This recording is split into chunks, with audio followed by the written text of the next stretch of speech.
Ja to takto ako neštudujem, lebo mimoriadny význam tomu nedávam. Ale myslím si, že čo sa týka parkovania aut, že by sa to dalo ako využiť, rozšíriť parkovanie aut, ktoré je v tejto oblasti také ako slabšie.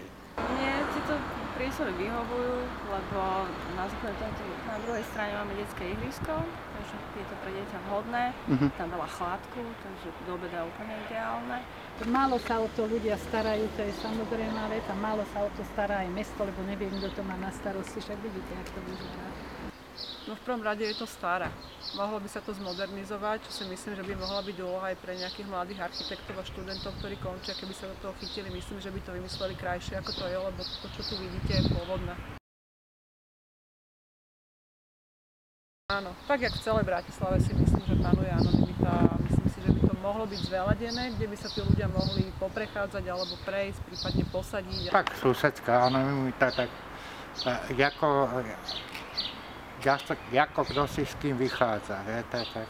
Ako ja, čo som v Bráne, tak dosť komunikujem. Sú tam takí starší ľudia, ako dôchodcovia, ale tak celkovo akože často sa stretávame, takže aj máme medzi sebou takú komunikáciu. Ako susedia sa nestretávame, ale teda ako, viete, ako čo sa týka bytov a tak spolupracujeme.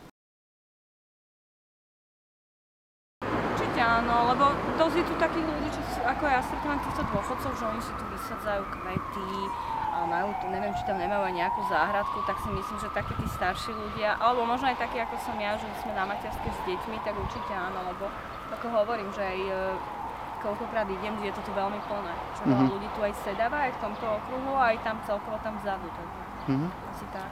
Neverím tomu. Ja som nad takýmto niečím ani nerozmýšľal, ani už mám aj svoje roky.